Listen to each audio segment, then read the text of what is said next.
Hi, Ansari. So good to Hi, have sir. you here in this conversation today. So before we jump in, I thought it's a great way to at least introduce myself to the audience who follow your channels. And then maybe you can talk about yourself, Ansari, and then we can jump into some of the questions and answers part of this session where you can ask me questions around PhD programs abroad, and I will try to give you as much answers as possible. So let me jump in by saying that my name is Vinod Harvindakshin, and I work as HR director in a tech company in the San Francisco Bay Area. And I've been in San Francisco for a couple of years so far, and I'm involved in a bunch of IIT work. I work as a volunteer for the Pan IIT Foundation, and I also work with the Joy Thomas Foundation in terms of providing mentorship and scholarship opportunities to IITs. So I've been very involved in many of these activities for the past 1 year. And I've seen your name come up in LinkedIn, and a bunch of the shares I've seen posts being shared on LinkedIn, and I've been very curious to interact with you. And I know you're running some very good initiatives like the PhD program, and you're trying to encourage people to get more information. So over to you, Ansari. Do you want to give you a quick introduction from your end and then jump into questions and answers? Yes, sir. Myself, Ansari Suman, like I'm pursuing my master's from IIT Madras. And apart from that, I'm also running a post-grad guidance service, like Career Unit. And there I am running various small initiatives like PhD abroad university, PhD in Indian universities, and MTech and MS admission in India. So thank you so much, sir, for coming and giving me your time. So, sir, we will jump to this question and answer session, like Awesome. Yes, let's do it. especially to Let's PhD do it, abroad Ansari. university. Yeah. So, first of all, the main question is like if someone is from pursuing his master's from MTech, whether in IITs or non-IITs. So, during the MTech, what profile building one should be focused on, like from the start, from the first semester to the fourth semester? So the target is to get into a PhD program, right? Not to get a job. Is Yes. that correct? Okay, yes. The one is pursuing masters in India and he's targeting US is targeting PhD Right. in abroad university.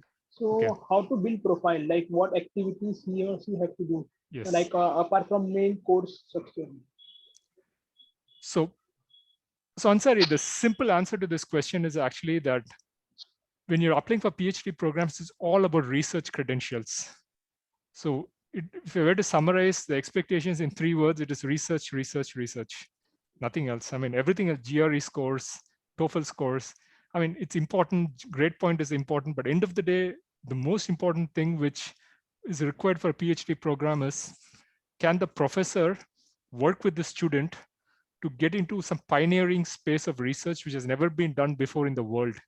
So as long as you can prove that you have the capability to work with the professor and advance their research in a specific direction, you will get in. So that really is the biggest need when it comes to professors selecting people for PhD programs. So in terms of what students can do from their point of view when they enter a master's program or even during the undergrad program is a bunch of things. Firstly, try to become an expert in some field. Know as much about the field as possible in advance. So basically that means take up a lot of courses. If, for example, if you are, say, a thermal engineering guy from IIT, like learn as much about thermal engineering as possible. Try to take up as many courses as possible, both inside the classroom in terms of taking IIT courses, and also try to take courses available on Coursera. There are a lot of other external websites available. So try to pick up courses out there and understand what is the real research happening in that space.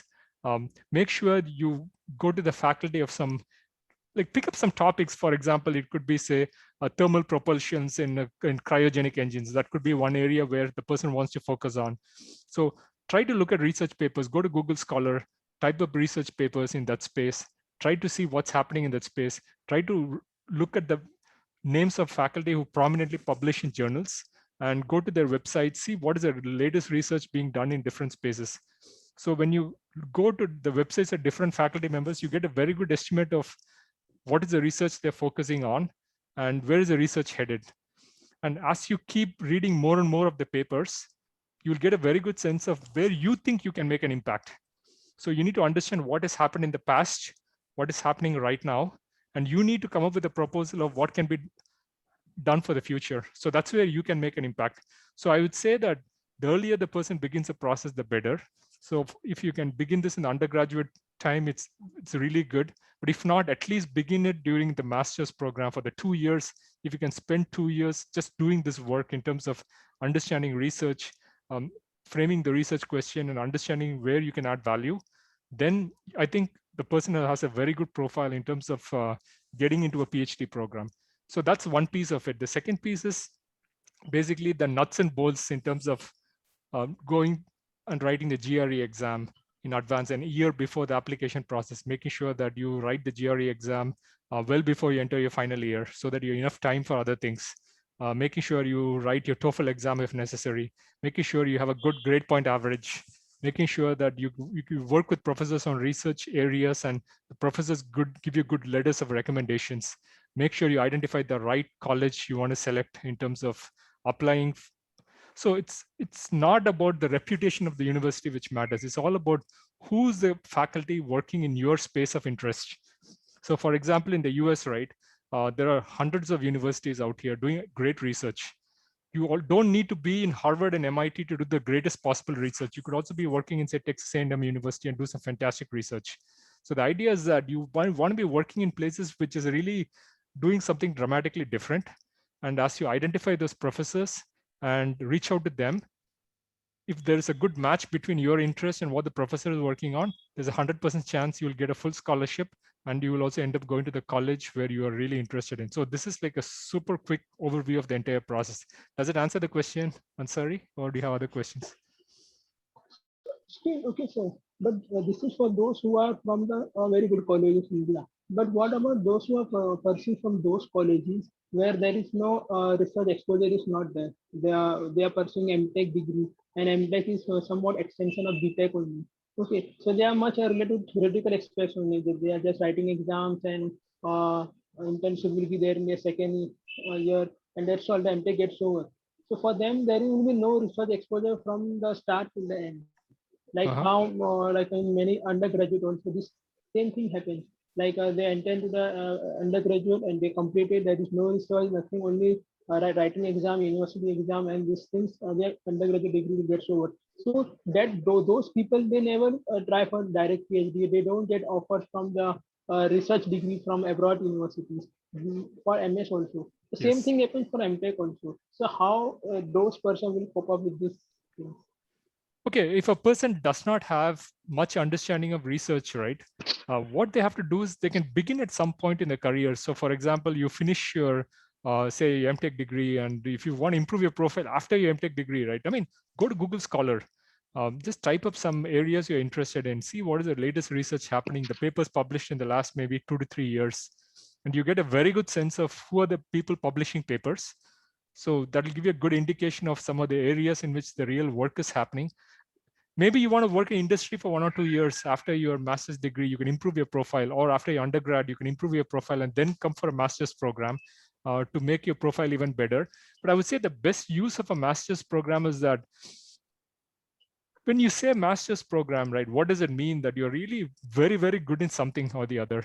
So if you're very confused, you don't know what the purpose of a master's program is, don't do a master's program. That's really not the purpose of a master's program. So be clear about why you're doing it. Like if you are in it to get some research experience, make sure you have enough time you devote to it in advance. So what I'm saying is that instead of jumping from undergrad to a master's program just for getting a job, I would say that they maybe take a year off, understand, do some research in terms of like which area do you want to focus on, make sure that you identify what are the colleges you want to be going to, who are the professors working in that spaces. And the more you try to find a match, then go to the university and try to get into that space, do a lot of work in that space as much as possible through project work or research assistantship work.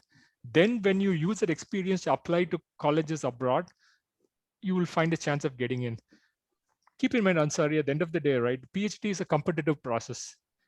There are, I think, dozens of candidates applying across the world when it comes to PhD programs. So if somebody is like not doing everything like the way I mentioned, it's just difficult to get into a good PhD program.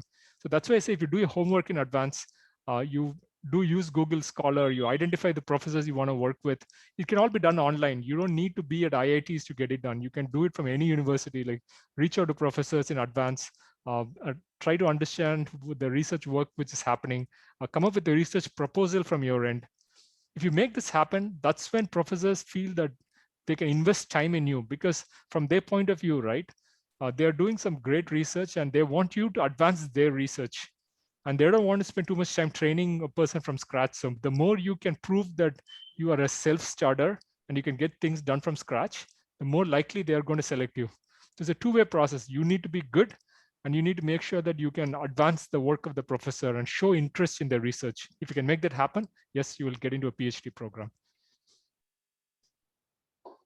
So one more question, like while applying for PhD, there are various countries are there, like in USA, Canada is there, Western countries, some countries, European countries also there, Eastern countries also there, like Australia, Japan. So how to decide like which country will be Yes, favorable in terms of scholarship, in terms of PR also, like expenditure, and in terms yes, of the research which is going on. yes. Oh, very good question. So I think your question is basically, how do you compare countries like US, Germany, Yes, sir. Europe, UK, Australia, Japan, Korea, and how do you like apply for PhD programs? So the way I would, let's look at each country one by one, and I would ask you to kind of like um, just have some patience as I work through different components in terms of the cost of education, scholarships, ease of getting in, and the job prospects, and so on. So I would say the the most important country when it comes to PhD programs is the US. So that's like number one in the list. And the reason why I'm saying that is because if you look at the top 100 universities, I would say more than 60 to 70% of the universities are based in the US. So a university in the top 100 in the US, it could be the 100th university in the US. It might be better than the best of the universities even in Asia. It could be better than even the ones in Japan and Korea. So the rankings give you a good estimate of how good these universities are. The US has a well-defined ecosystem, which basically means that there are a lot of companies available in the US. So it's very easy to go to academia. You could be a professor, or you could also enter industry, work for a couple of years.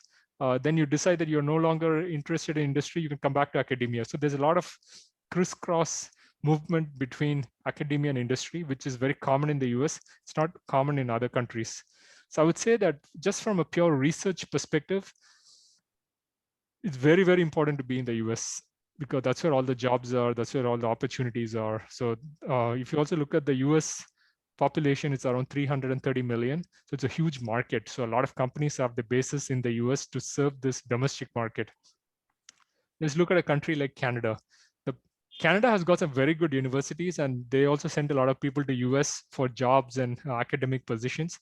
But the only problem in Canada is that it's a very small country in terms of the population of Canada is less than, I think, 20 million, approximately 20 million. So what that basically means is that even a small state in India is probably way bigger in population compared to Canada. So there is not too many industries and companies in Canada. There are some good colleges, but overall, it is a little difficult to get good jobs in Canada.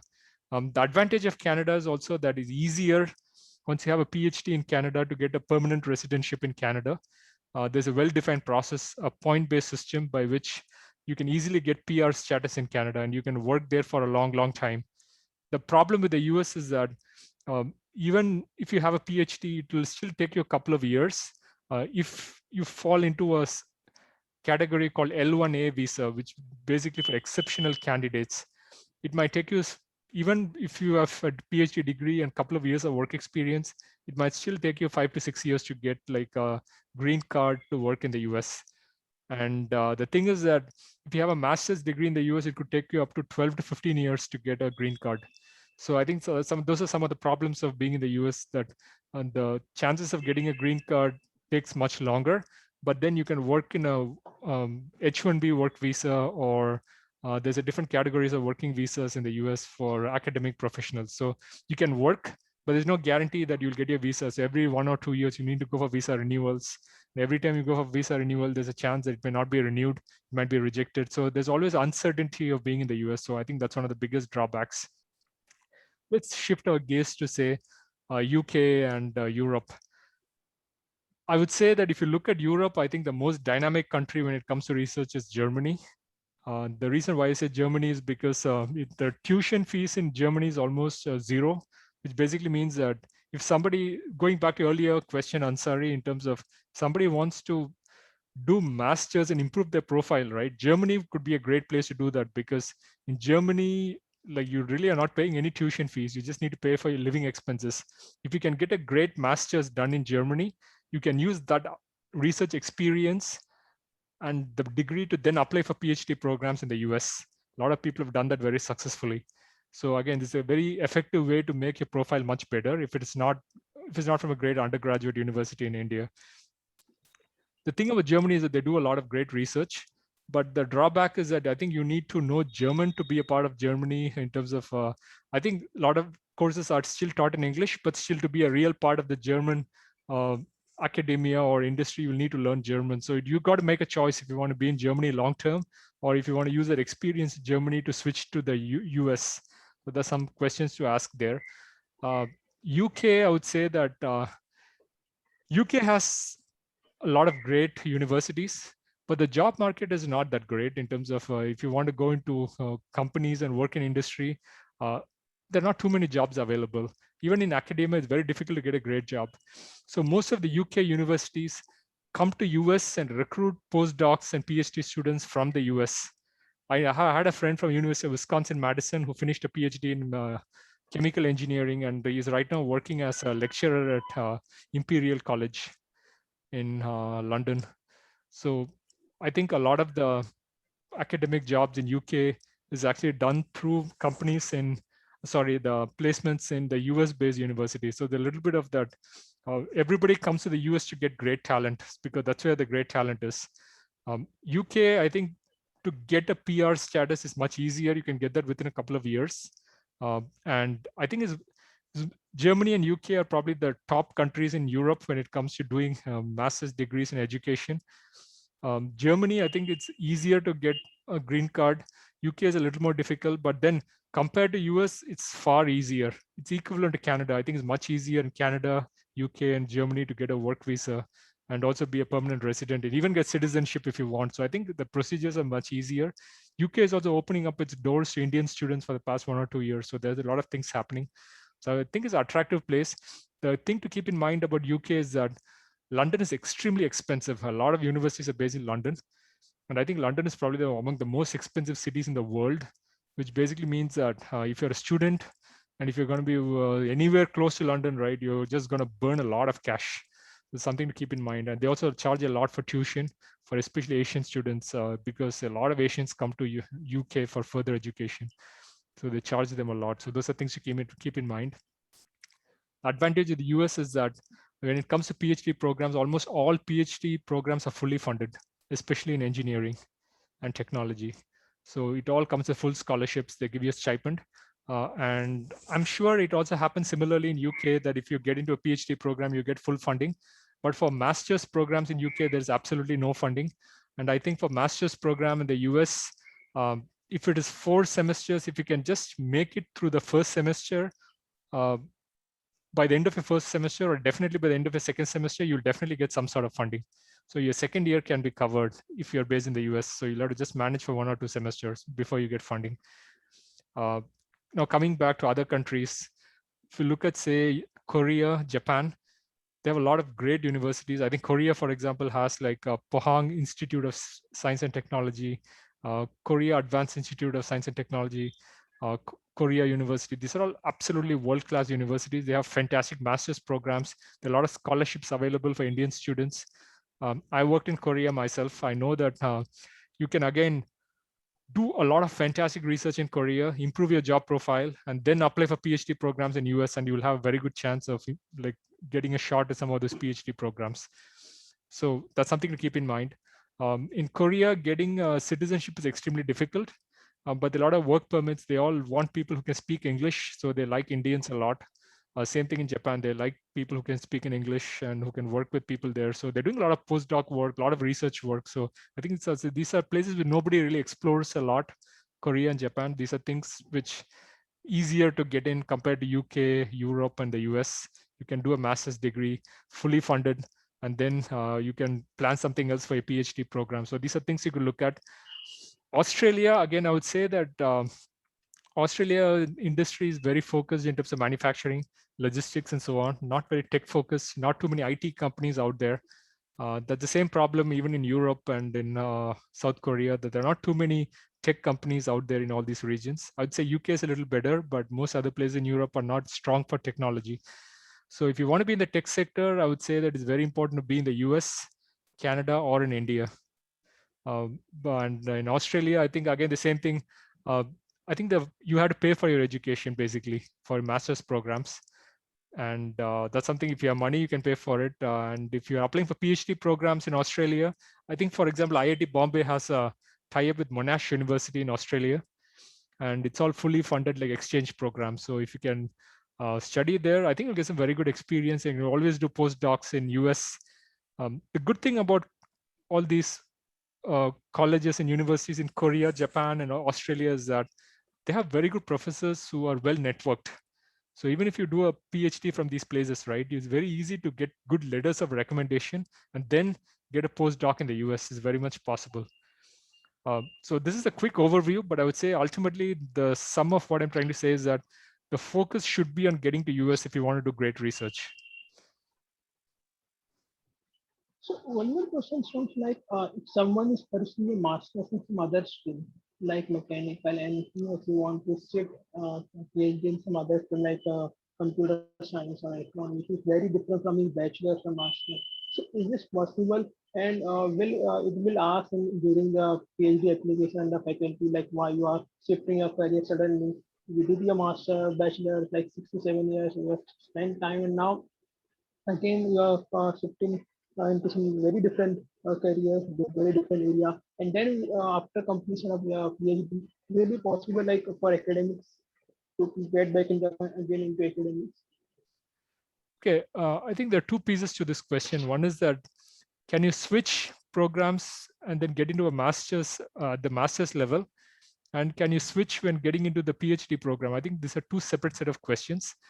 I think it's definitely possible in both cases. If you want to switch from undergrad in a different program, say mechanical engineering, to say an MS in computer science or electrical engineering, you can definitely do it. But the thing to keep in mind is that they're going to ask you some questions like, have you done the minimum coursework required at the undergraduate level? And you have to demonstrate that you've done the coursework required. So for example, if there's some coursework you have done in, say, computer science as a mechanical engineer, you need to put it on your resume saying that you've done that coursework. If you've done it, they'll be open to considering you, definitely. Even if you've not done it from a university, I would say there are a lot of options available in Coursera and other online websites. So I would say go there, do some courses, get the certificates, and you can definitely use that to apply for master's programs. I think the PhD programs is a little complicated because PhD program is not about coursework. It's not about what you did earlier. They don't care about what your undergrad degree is. The question they're going to ask is, which space are you going to work in? So for example, if you want to go to computer science and do a PhD, like that's not an answer, right? I mean, you got to say which part of computer science do you want to work in? What problem do you want to solve? So you might say that I want to say work in maybe a number theory in computer science, or you can say I want to work in machine learning in computer science, and I want to apply machine learning for a specific problem. You have to be very clear in terms of what is the problem you're trying to solve. And they don't really care what is your background, whether you're from like chemical, whether you're from mechanical engineering, whether you're from civil engineering. If you can make a case for yourself that you understand whatever is required to get the both a bachelor's and a master's degree in computer science by saying that you've done coursework or you've done Coursera and others, the minimum coursework required to understand all these things.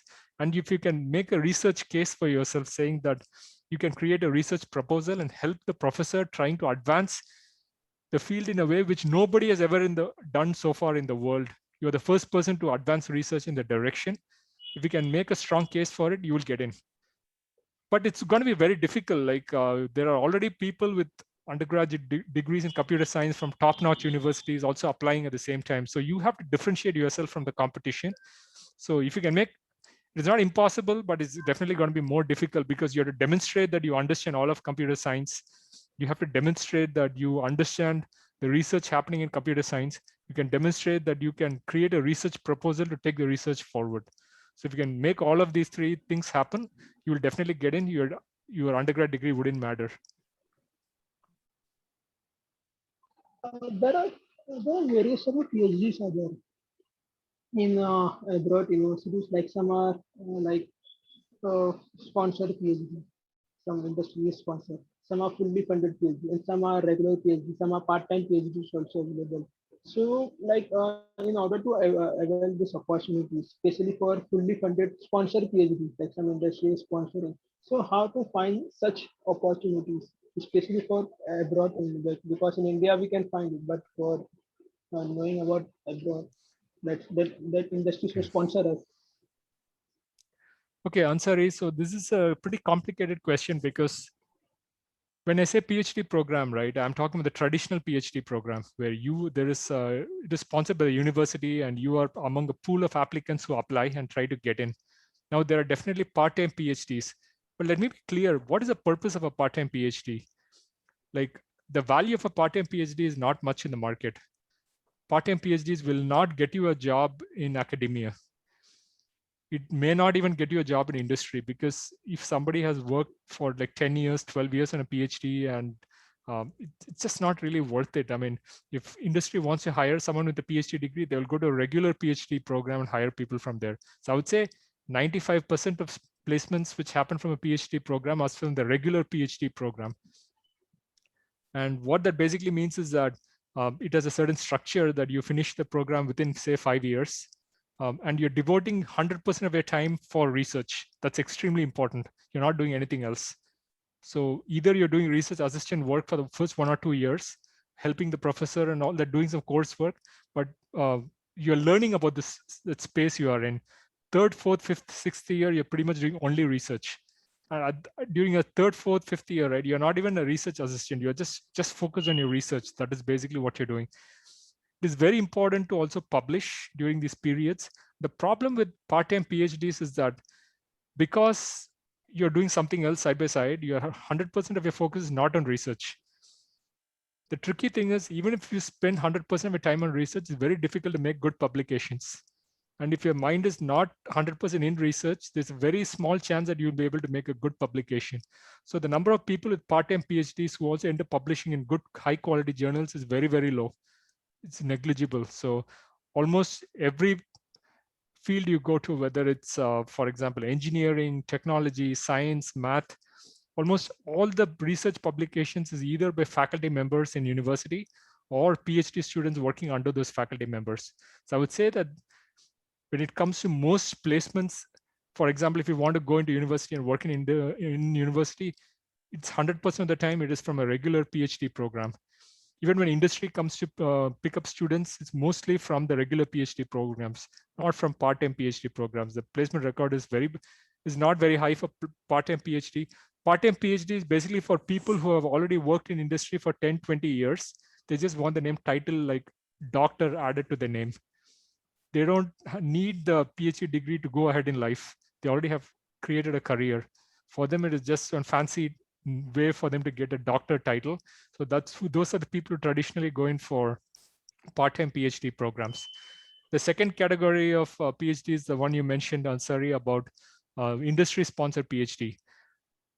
It's very, very difficult for industries to sponsor a PhD, because I work in industries myself, and I worked as an HR manager and HR director, and typically companies don't sponsor PhDs. It's very uncommon.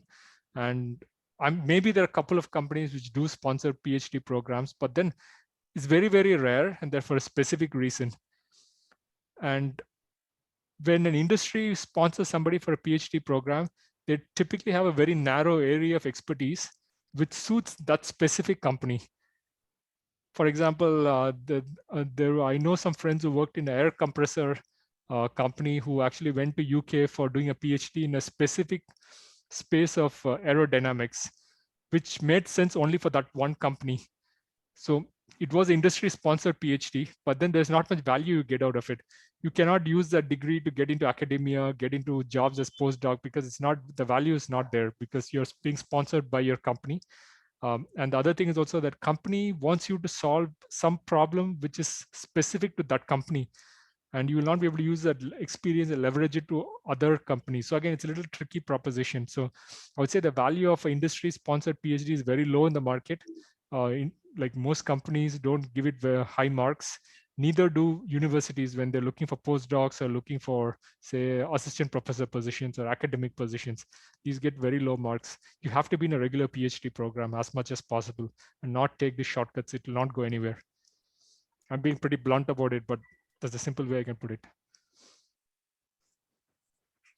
So one more important question is like while applying for PhD, so we have to either apply through their website only, or we have to send a mail. Like most of the time it happens like we have to send mail to the faculty by sending SOP, letter of recommendation. So this thing is there. So what will be the more optimized process nowadays? The professors also sending PhDs information in by LinkedIn also. The trend has changed. Before that, it was not like that. So there are some trends there. So what will be the better way to apply PhD? Like to go to the university website or to apply to the. And also one important thing is like if you don't know about that particular lab or particular college, university, so we have to mail to the faculty. So what are the other options are there to know more information about that lab? Yeah, well, that's a very good question, Ansari. I'm happy you're asking this question because look at PhD this way. Okay, you're working one-on-one with the professor for 5 to 6 years of your life. So basically, the professor is going to be a person who has a lot of control about your life in terms of what is the courses you take, what is the research project you work on, where do you publish. He would be the co-author with you in a lot of publications. So you need to have a very good one-to-one working relationship with the professor. And you don't want to be just a person whom the professor has no idea about. They need to know you in advance for you to have a good chance of getting in. So I would say that reaching out to faculty members or professors is very recommended. If you don't do that, you're getting a handicap in the entire process. So you have to reach out, but there's a way to reach out, right?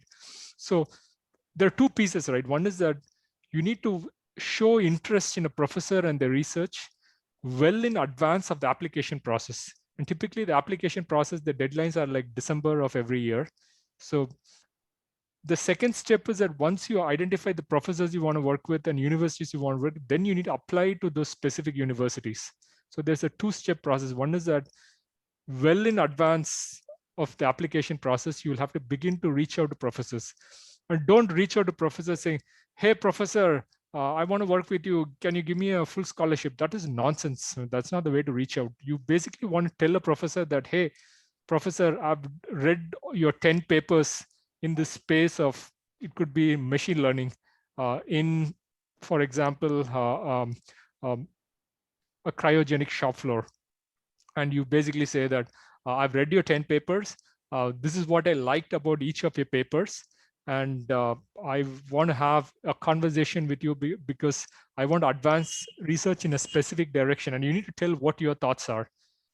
So if you tell the professor that you read their papers and you want to take the research forward, now they're listening to you. So that's kind of how you initiate the conversation. And you could also, that could be one way to approach it. The second way to approach it is that you look at the papers and ask them questions like, okay, how did you come to this conclusion? Because I don't agree with some of these conclusions. There could be different way of looking at the results.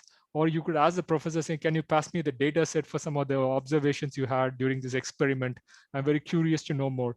So, I mean, try to have a conversation with the professor, right? Don't always say that I want a scholarship or I want to admit. That's not the way to approach it. You want to show interest, that you like the research they're doing, you have a lot of questions for them. And once it's a to and fro conversation, right? Then the professor will automatically look forward to your application saying, hey, I like this guy and I want to see what this person has. So remember, you're not the only person reaching out to the professor. There's probably another 10 people reaching out to this professor. So at least when it comes to application process, when people put in their applications, you will be among the top 10 in terms of what the professor is going to consider seriously. Then they'll go through each one of the profiles.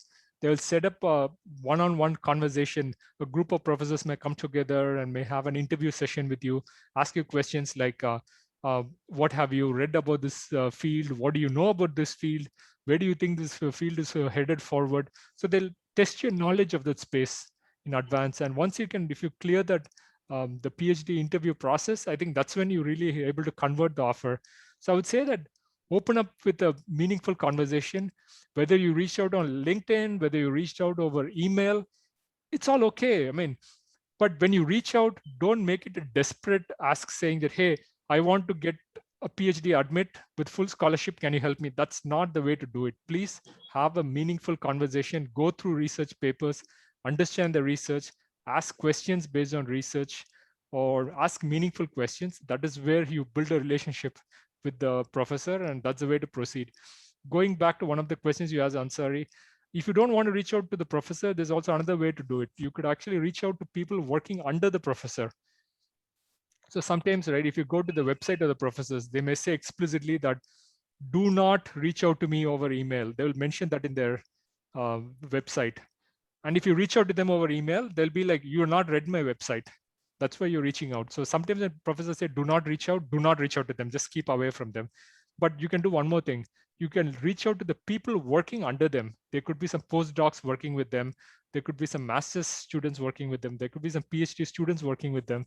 So reach out to those students, send a polite email saying, hey, I like some of the research happening in your lab. I'm very interested in learning more. Can you help me with some questions? Do you want to set up some time? Have a conversation, see where it goes. Some people may not respond because there are too many people spamming them. They may not respond, but some will respond. So based on who responds, pick it up, have that conversation, see where it goes. Some professors also may not respond if they're getting too many calls from people they do not know. It's okay. I mean, end of the day, you have to do what you can and reach out to people where you think makes sense. And based on the feedback you get from professors in advance, then you put in your application, make sure you post your GRE scores, write your statement of purpose, get your transcripts, get your letters of recommendations, put everything in, submit it by December. And then you will have this selection process, which happens over 2 to 3 months. You will have your PhD interviews. If all goes well, then you will have an admit in hand by, I think, like April 15th or end of April, you will have your admits. So how prior one should apply, like if someone's in MTech second year or first year, how prior he should apply for PhD? Like if you want to get into 22 summer session. Could you repeat that question, Ansari? So how prior one should start applying for PhD, like in the first year itself or from the second year?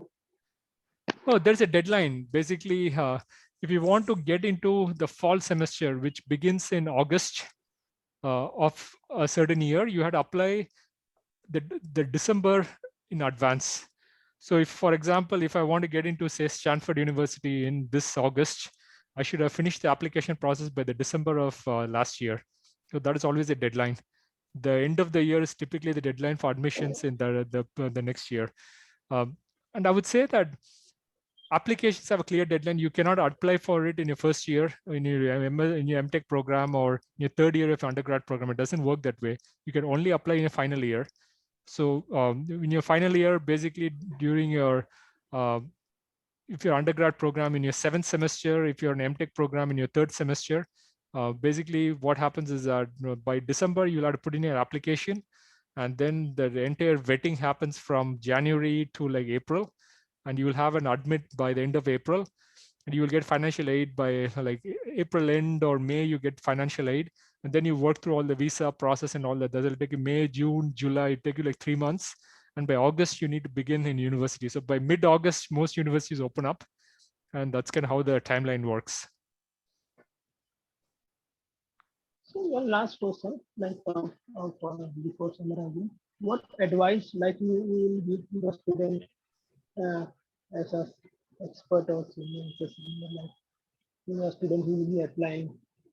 Because some students they are using the dilemma only, like whether should they go for PhD abroad or they should pursue a PhD in Indian university because of financial, mostly financial. From if you have one is from India, subcontinent. And the second thing is they are in the dilemma whether PhD will be a better option for them or not. Like whether they should go for a job or PhD. So with this note, we will wind up this session. Okay, Ansari, good question. So let me try taking a stab, at least from my perspective, right? What I feel is important is that PhD is a big commitment of time. So you're spending 5 to 6 years into something where you don't even know what the outcome is. You feel that you do something correctly, you could take some experiment. If that goes well, if you're able to make good research progress, you may get your PhD. But if that doesn't make progress, you may not get your PhD. That's always an option too.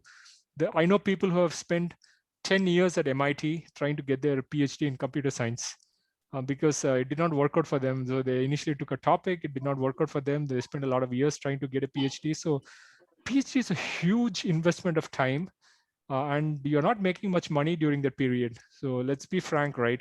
If you're in most universities in the US, if you're in the Midwest, for example, you probably make around $1,500 to $1,800 a month, and you're paying rent of around $800 to $900. So after tax and everything, so you'll probably be left with $500 or $600 at the end of every month if you're in a Midwest university. And if you're in one of those East Coast universities near New York or Boston or California, you're probably paying a lot more. You may get a stipend of around $3,000 a month, but then your living expenses are also much more. You're probably paying around $1,000 or $1,500 as rent. So you end of the day take home, even if you study in say MIT, Harvard, or Stanford University, right? I mean, by the time you save, it's probably around $500 to $800 a month. So you have to live your life on that small budgets. It looks like a big deal from India, but once you come to the US, if you have $500, $600, you can have a comfortable life, but it's not like too much money in your hands. So that's basically how things are. I would say that when you're looking at India, IISc, for example, the Indian Institute of Science is excellent when it comes to computer science and other spaces. IITs are very good in computer science. So I think there are certain spaces where I think Indian universities are doing a very good job. So the thing about being in foreign countries is also that there's a lot of pressure. You're by yourself. You don't have family support. And there's a very pressure cooker situation where daily you're asked to do something different, or you got to like do research that's never been done by anybody in history so far. So you're the pioneering cutting edge of research. It's not an easy job. And I think a lot of people break down during PhD. So what I'm trying to say is that it all depends on what people want. So if you're desperate about coming outside, you don't mind the pressure, problems, and you want to make it work, yes, then do come abroad. But you'll also have a very good, like you'll come out of your comfort zone and learn something new, that's for sure. But if you're very close to your family, then do look at options like doing a PhD in India. The only problem with PhDs in India is that it's very difficult to get academic jobs abroad. Like you have to do a postdoc abroad to get a job in academia abroad. So with a PhD in India, it's very difficult to make a direct transition to academia in other countries. So I think that's one problem. But definitely there are a lot of IT companies opening up in India. So if you're in computer science, electrical engineering, you may still have very good jobs even in India. So that's something to consider. But in other spaces outside IT and computer science, I think it's better to be abroad for spaces like mechanical engineering, civil engineering, chemical, the core branches, and so on. I think that's the one way I would look at it.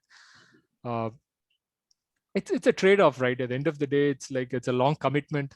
You have to like publish in very high quality journals to get a good PhD or get into a good job. And if you're not able to publish, you may not get your PhD. That's also a possibility. So it's a little bit of like you should be aware of what your strengths and what you bring to the table. Most of them are fully funded in terms of, I think, whether in India or abroad. Most PhDs are funded, so you don't need to worry about funding, and you can also lead a pretty comfortable life with what you get. But it's a big commitment of time. Like the other option is look at the opportunity cost. You may just want to do a master's program, and if you desperately want a job, you should just do a master's program and not go for a PhD if that's really what interests you. Because if you're doing a PhD program just to get a job, it's a bit silly because you're wasting your time, and you're wasting your time doing things which don't matter. You could just do an MS program in Germany or Korea, and you could also get the same experience, and then you could also get a great job, and you can make more money too, because as a PhD student, you're not making enough money, but as a master's student with work experience, you're making a lot more. So every year of work experience you have in industry, you're worth a lot more in the market, you get paid a lot more. So it's a decision for each person to make. Typically, you do a PhD because of a quest for knowledge, not because you want to make money.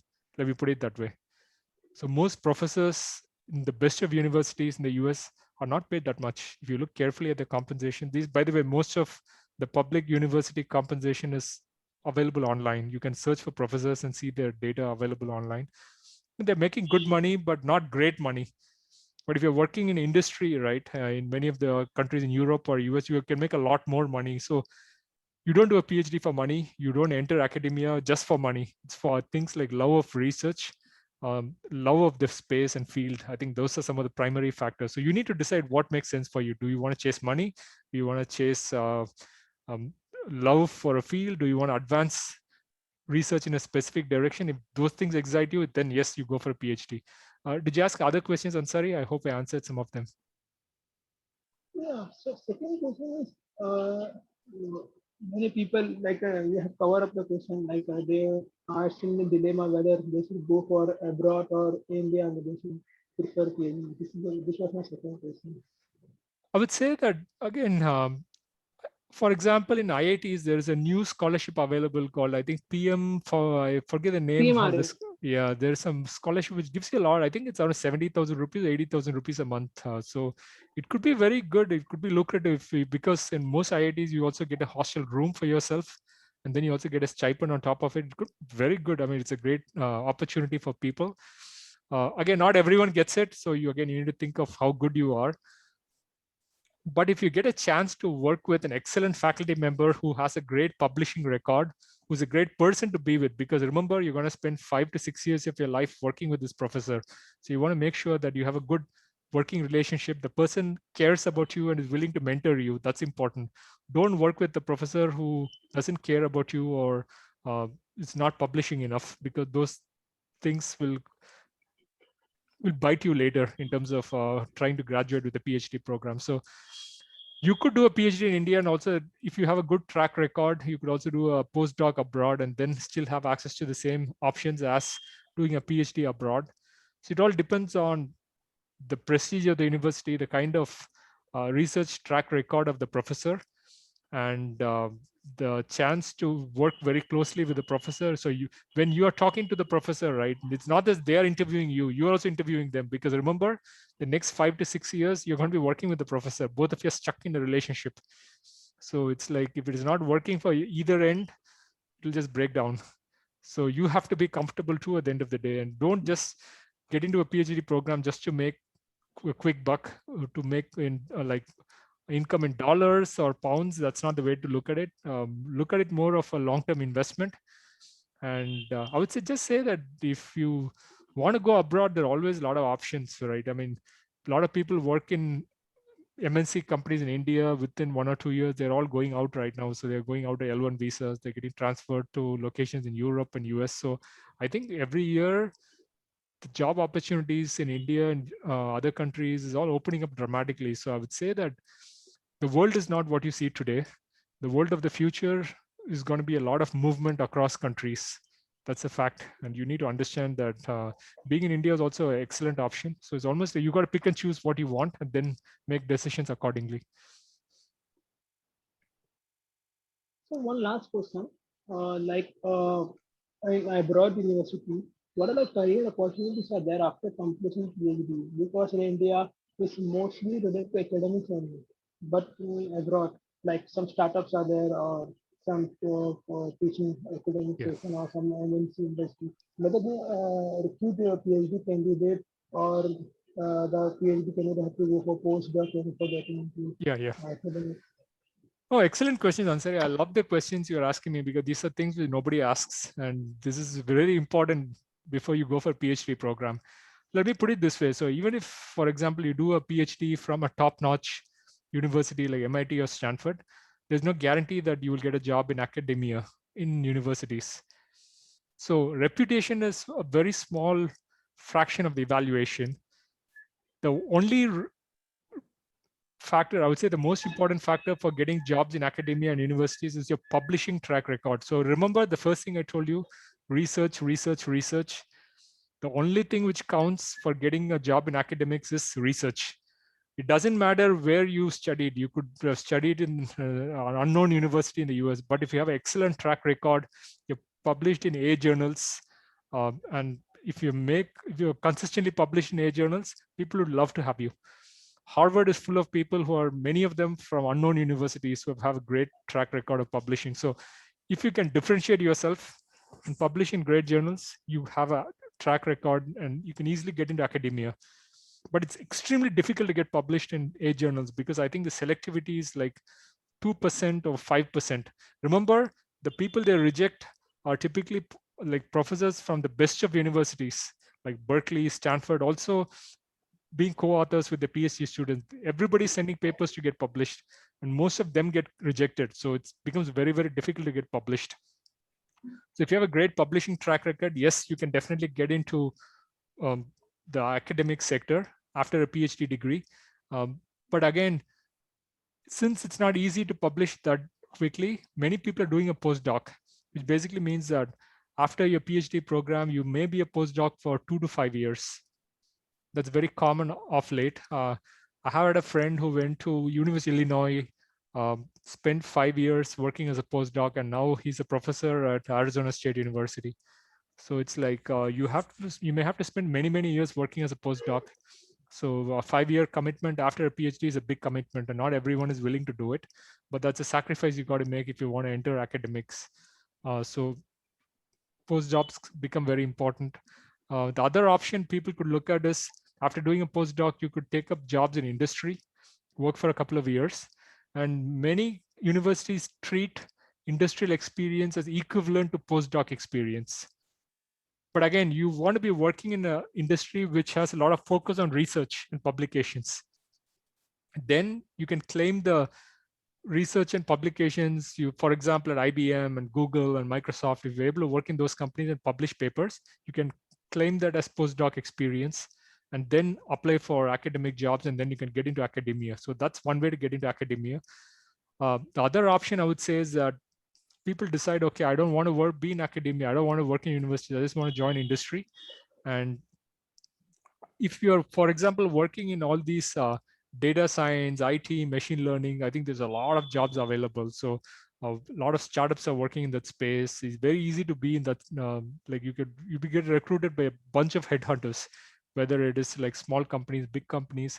Everyone wants people with good experience of computer science, IT, machine learning, and so on. So if you're majoring in those fields, your life is a universe of opportunities. There's a hell lot of opportunities out there.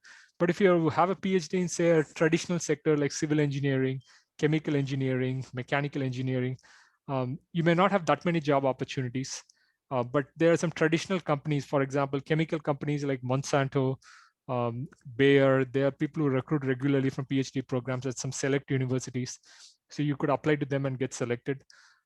Again, opportunities do exist, but again, you will have to be fighting for it. It's not easy to get a industry job too. So it's like you got to stand out to get selected.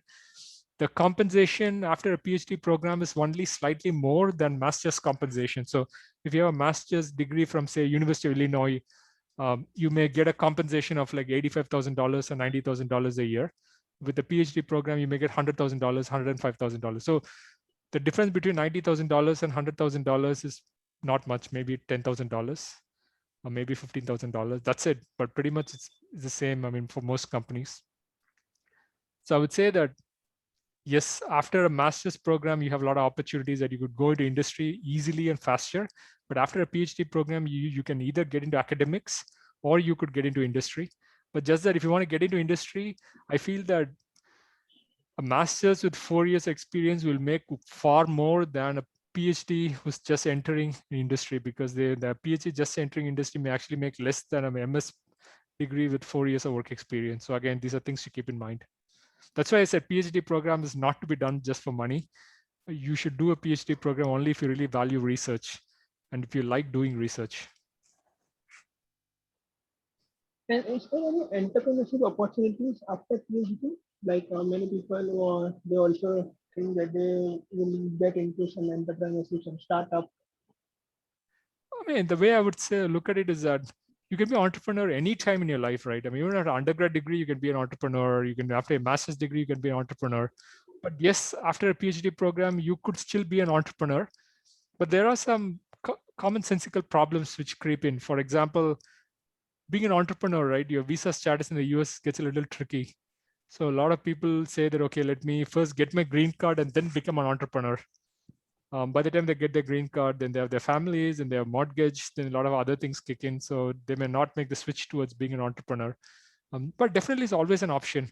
I would say that being an entrepreneur is much easier if you're majoring in computer science.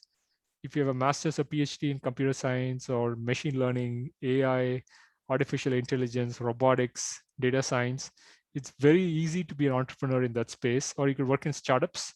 Either you can found a company yourself that's called being an entrepreneur, or you could be part of a startup.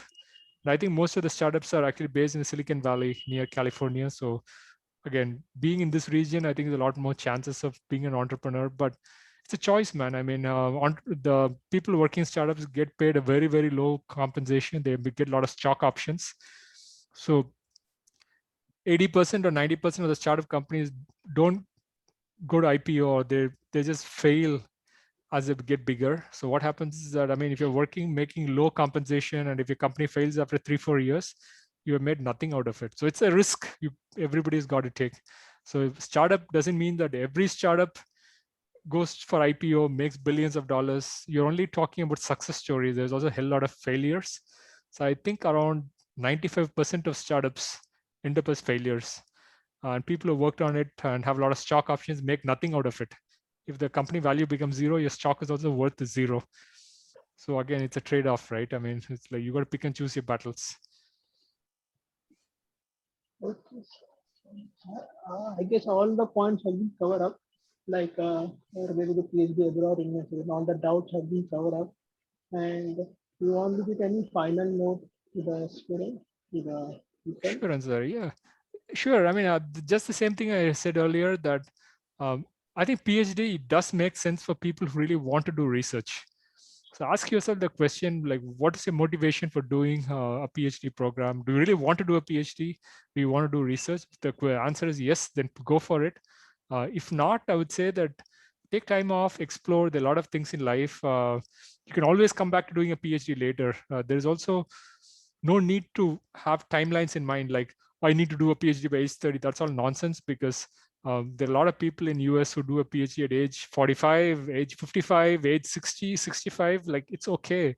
I mean, age doesn't matter. It's like, do the things which matter. If you want to take some time, work in industry and figure out what your next path is, what the next step in life is, take time off, figure things out. You can always come back to a PhD anytime in your life. So PhD doesn't need to be done at a certain time, but when you do it, be sure that you want to do it and get the maximum value out of it when you're inside the program.